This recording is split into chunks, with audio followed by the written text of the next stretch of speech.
Cruzeiro tá sendo garfado o campeonato inteiro. Chega uma hora que o cara fica puto da vida. Você joga bola, eu jogo bola, a gente sabe como é que é. Tô avisando a diretoria do Cruzeiro para tomar providência com relação ao jogo da Copa do Brasil. Não dá para botar juiz brasileiro para apitar, hein? Não dá. Olha o que estão fazendo com o Cruzeiro nesse campeonato. Se o Cruzeiro bobear, eles vão tirar o Cruzeiro da final da Copa do Brasil, porque é contra o Corinthians. Eu tô avisando antes. Ninguém suporta mais isso que está acontecendo. Cruzeiro não jogou nada hoje, péssimo futebol, o pior jogo do Cruzeiro no ano, mas, olha lá, Palmeiras 61, 19 vitórias, Flamengo 58, 17 vitórias, Cruzeiro 53, 15 vitórias, aí, já tem 4 vitórias a menos que o Palmeiras, acabou o campeonato do Cruzeiro, né? Tem que buscar a vaga na Libertadores como era o objetivo. Mirassol 49, hein? Ó, Mirassol tá a 4 pontos do Cruzeiro, hein? Pior jogo do Cruzeiro no ano, jogou absolutamente nada, mas mais uma vez foi prejudicado pela arbitragem. Eu avisei antes. Quando anunciaram esse Zanovelli, eu falei, gente, esse cara, Paulo César Zanovelli, esse cara não dá. Ele é péssimo, ele é ruim, ele é horroroso. Tá aí, ó. Hoje o Caio Jorge teve uma atuação lamentável. E outra coisa, assim, o primeiro tempo, primeiro que eu acho que assim, nos 90 minutos, eu vou chegar no Caio Jorge, mas nos 90 minutos, o Atlético perdeu uma grande chance de vencer o Cruzeiro. Sim. Primeiro foi bem melhor do que o Cruzeiro no primeiro tempo e desperdiçou as chances que criou. E porque no segundo tempo, graças ao seu Caio Jorge e essa irresponsabilidade que ele cometeu, o Atlético jogou com um bom tempo com um jogador a mais para vencer essa partida. Então, e o Caio Jorge, ao fazer o que fez, acabou também, porque o que eu quero dizer é, o Cruzeiro muitas vezes em vários jogos desse campeonato foi um time que não criava tanto, não tinha tanto volume e na hora que tinha chance matava o jogo, vencia a sua partida. Então o Cruzeiro poderia até vencer esse jogo. É óbvio que na hora que o Caio Jorge faz o que fez, ele praticamente acaba. O que me chama a atenção do jogador que é candidato a ir à Copa do Mundo, não é um favorito, mas obviamente ele está na briga, é que no clássico, quando você pensa que o jogador precisa crescer em desempenho, e o desempenho depende muito de como você usa a sua vontade de ganhar, a rivalidade para aumentar o seu poder de concentração, porque na seleção brasileira, se o Brasil avança para o mata-mata, fase de grupo já é muita pressão. Se avança para o mata-mata, se tem que cobrar um pênalti, se vai ter uma chance para resolver o jogo, a parte mental ela é muito mais pesada ainda. Então hoje era um clássico, era um jogo para o atleta em excelente fase, num ano histórico para ele, em que jogadores maiores que ele foram para o banco de reservas e ele virou titular absoluto. Ele é o artilheiro do Campeonato Brasileiro. Chega à seleção brasileira, artilheiro do campeonato mais difícil que a gente tem aqui em disputa, de chegar no clássico e, sabe, não precisa resolver o clássico, mas deu uma assistência, foi decisivo pro gol do Cruzeiro. Mas tem a mentalidade que aumenta a chance do time vencer. Ele não trabalhou a favor dele. Sim, ele não trabalhou a favor dele, essa é a questão dele. Ele trabalhou, não. Porque é o seguinte... E o Ancelotti vai olhar isso. Sim, você tem um treinador hoje que tem uma cultura diferente. Ele pode pensar de duas formas. Uma é, dane-se, o cara pode fazer o que quiser no clube, eu quero ele na seleção. Não me parece que é a postura dele. A outra é, poxa, eu preciso observar um aspecto mais amplo para chamar um jogador. Não é? Se ele pensar assim... Hoje ele trabalhou contra. Essas atitudes, é óbvio que uma atitude assim não ia afastar da seleção o Vinícius Júnior. Acho que se o Vinícius Júnior fizesse isso... Porque aí tudo bem, você tem graduações, que é o que o Calçado está falando. Você pode usar como critério de desempate esse tipo de coisa, esse tipo de avaliação. Agora, o Caio Jorge não é que ele está no começo da fila. A gente falava aqui outro dia, ao montar ali, quem está garantido, quem está perto, quem não está, a gente falava do Igor Jesus, que é um cara que acho que para levar um centroavante tem boas chances. A gente falava do João Pedro, o Matheus Cunha não é centroavante, esse acho que está mais perto da Copa do Mundo. Se você falar de jogadores que não estão sendo chamados, mas que também podem se colocar nessa briga, você vai incluir o Pedro, que hoje fez gol, o Vitor Roque, que está jogando uma bola absurda. Então, assim, é muita gente brigando muito por fora. E acho que o Caio Jorge está entre esses brigando muito por fora. Então, era bom pensar. Outro técnico, outro tempo, mas também um vencedor. Vale lembrar que o Djalminha, craque. Cara, lembrei dele agora enquanto por uma cabeçada que deu no Javier Irureta. Exatamente. O treinador dele não foi à Copa do Mundo. Só assim. Era mais grave, Copa né? América. Mais grave. Era a Copa América, né? Não, Copa do Mundo. Não, Copa do Mundo. Copa do Mundo. Copa do Copa do Mundo. Mundo. Aí ele Filipão técnico. Felipão técnico. Aí foi o Ronaldinho, não fez? Aí foi o Denilson, se eu não me engano. Você lembra? Não, mas eu acho que o Irureta Agora posso enganar. acho que o Irureta era... assim, o Djalminha no Deportivo La Coruña, Tudo bem que faz tempo. num treinamento, dá uma Sim. cabeçada no treinador dele e aí a seleção brasileira tira. Mas o treinador podia olhar e falar, olha, é craque, resolve, joga muito comigo não vai fazer isso. Eu acho que na hora que você olha quem você vai convocar para uma Copa do Mundo com pouco tempo de trabalho, você vê o Ancelotti. Tô tentando lembrar se algum jogador do Ancelotti em jogo grande perdeu a cabeça desse jeito. Isso é um clássico. Cruzeiro estabeleceu a situação dele como um time que vai à fase de grupos da Libertadores, que dificilmente disputa o título. Se por ser simplesmente um clássico, um jogador perdendo a cabeça desse jeito, se isso não joga contra o atleta, eu desconfio, eu não tenho resposta absoluta, obviamente, eu não conversei com o Ancelotti, que atrapalha. Porque ali ele atrapalhou o time. Caio Jorge não é só do gesto que ele fez.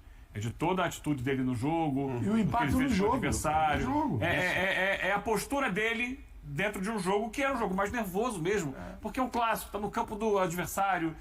Esses jogos fervem mesmo. E muitas vezes o argentino ele quer o jogador que ferve. Ele quer o jogador que vai às vezes passar dos limites. E muitas vezes já se utilizou desses recursos. Mas não é a postura, por exemplo, do europeu, no caso aqui do Ancelotti, que está no cargo de técnico da seleção brasileira. Sim. O Cruzeiro estava na briga ou está na briga? Então essa é a pergunta. Esse empate tira da briga ou tá cedo ainda? A chance era minúscula. Tira da briga, não tira, futebol é maluco, mas assim, ninguém em sã consciência acredita que o Cruzeiro vai ser campeão. Nem o Cruzeiro é mais fanático, mas vai saber do futebol, eu só né? preciso voltar a fazer o registro. O Mirassol está a 4 pontos do Cruzeiro, com o mesmo número de jogos. Mas ficar em terceiro ou quarto vai diretamente Não, eu sei, porque a gente está falando do Cruzeiro, brigando pelo título, e a chance dele brigar pelo título ela é menor do que ser ultrapassado pelo Mirassol. Brigar pela o Mirassol pode ultrapassar. Do jeito que o Mirassol continua jogando, eu digo, não dá para não olhar para o que o Mirassol está fazendo.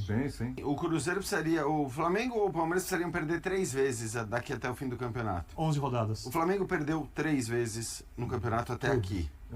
O Palmeiras perdeu 4 vezes no campeonato até aqui. Quer dizer, me parece muito pouco provável que ainda mais numa reta final em que eles brigam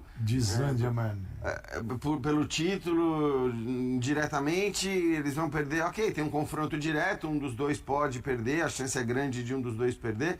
O Cruzeiro tem ainda confronto direto, né? Com o Palmeiras, aliás, é agora, né? Daqui a 2 semanas. Mas assim, você imaginar que os dois times percam pelo menos 3 vezes, ou 3 ou 4 vezes, é muito pouco provável. E outra coisa, né, hoje é o próprio Cruzeiro. É imaginar que ele vai ter fôlego para ganhar todos os jogos. Porque não é só os outros perderem 3 vezes. Ele não tem esse fôlego porque ele não tem um elenco tão recheado quanto o Palmeiras, especialmente o Palmeiras e o Flamengo, porque o Palmeiras tem tido um elenco que tem dado respostas. E eu já quero dizer aqui, viu, a atuação fraca do Cruzeiro, tá?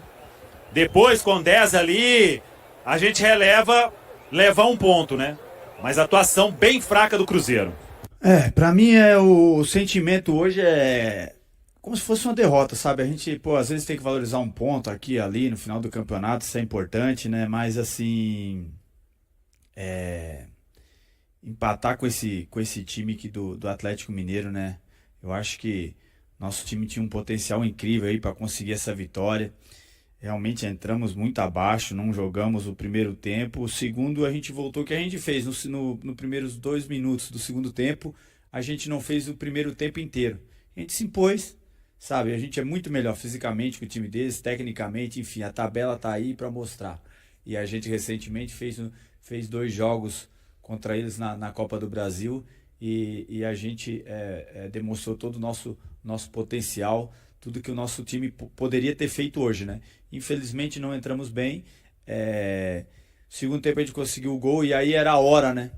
Era a hora da gente segurar 5, 10 minutos ali. Infelizmente os caras inventaram arrumaram um escanteio que, pô, nitidamente passou na TV vários ângulos aí, puxando o zoom, e não teve toque. Quem tocou na bola por último foi o Dudu.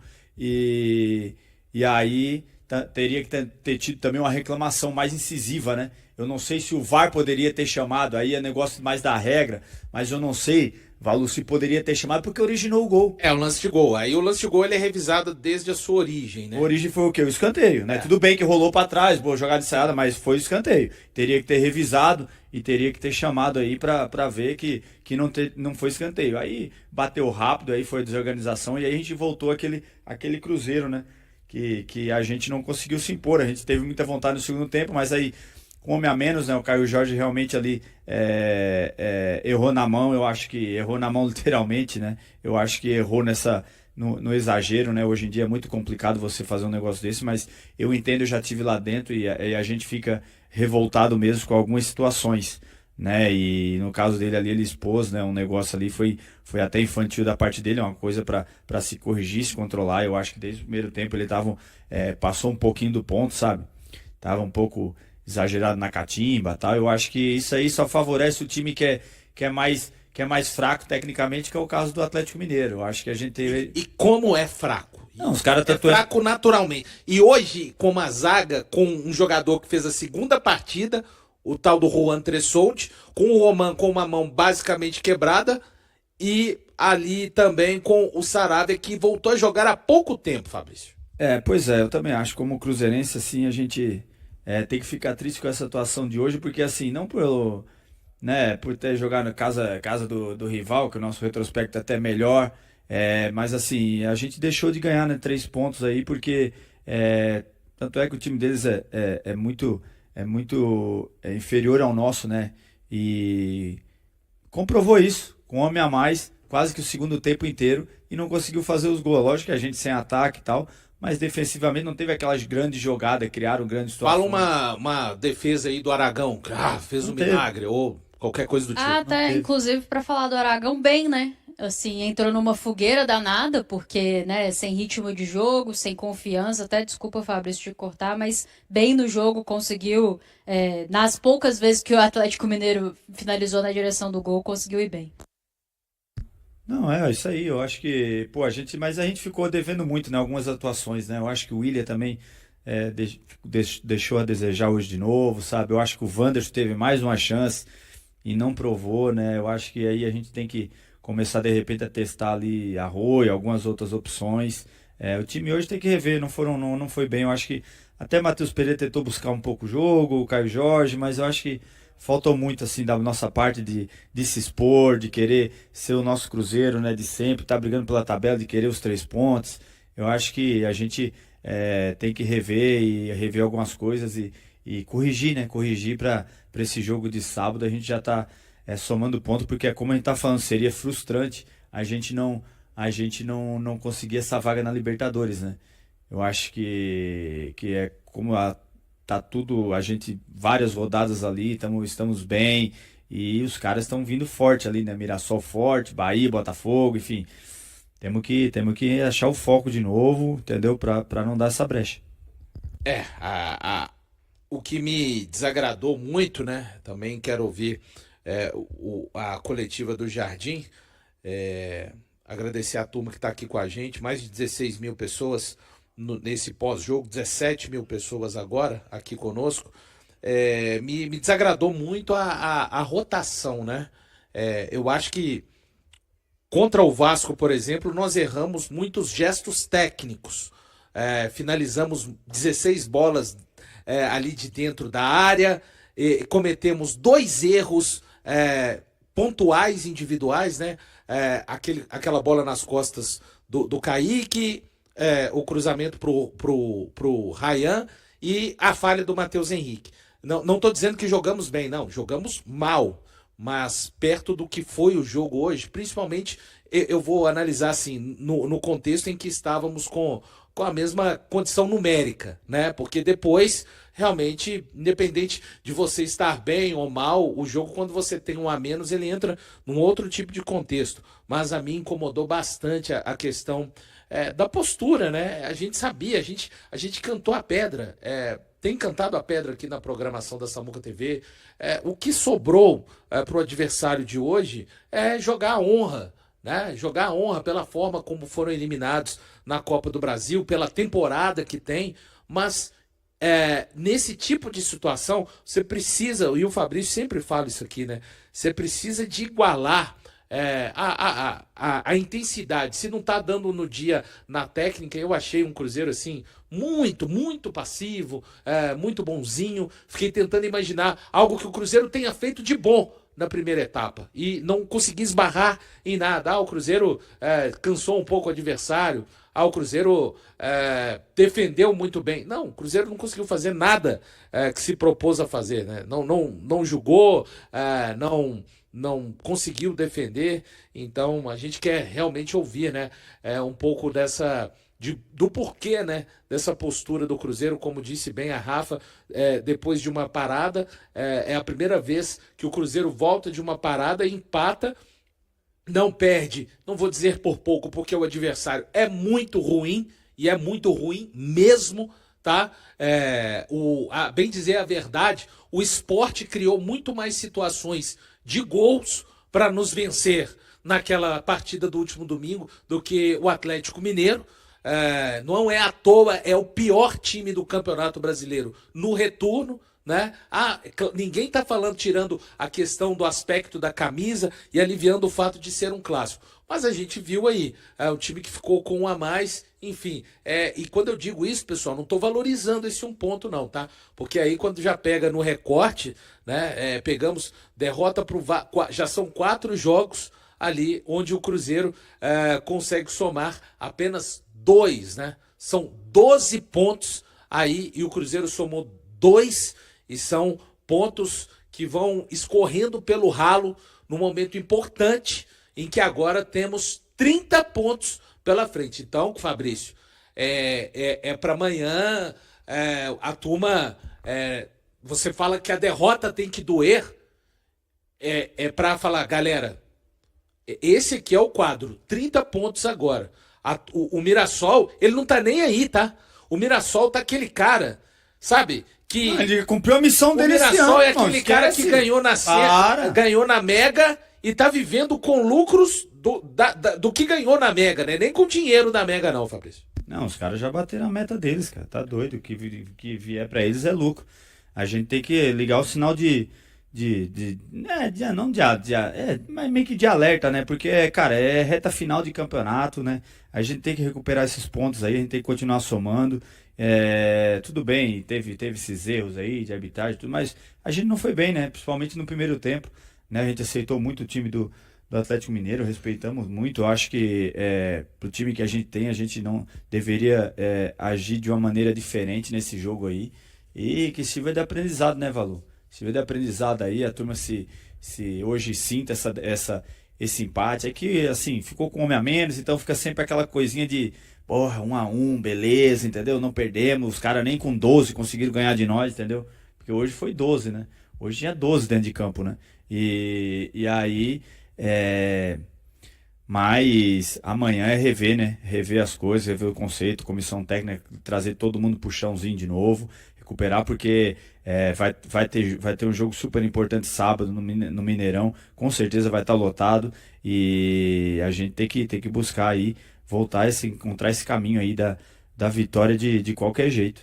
Artilheiro do Cruzeiro na conquista do Campeonato Mineiro Sub-20, o atacante Ryan Leles assinou a renovação de seu contrato com o clube, que agora é válido até o fim de 2029. O jovem centroavante, revelado nas categorias de base do Atlético Paranaense e contratado pelo Cruzeiro em 2023, havia firmado seu primeiro vínculo profissional no ano passado, com duração de 3 anos, limite permitido pela legislação. A prorrogação do contrato, válida por mais 2 anos, segue as normas para uma primeira renovação. Além disso, o jogador de 18 anos teve reajuste salarial e aumento no valor da multa rescisória. Ryan iniciou sua trajetória na Raposa atuando pelo time Sub-17 e foi promovido ao Sub-20 em 2024, temporada em que se consolidou como titular na equipe comandada por Luciano Dias. Com 6 gols, ele terminou como artilheiro do Cruzeiro na campanha do título estadual e, no geral da temporada, foi o segundo maior goleador do time Sub-20.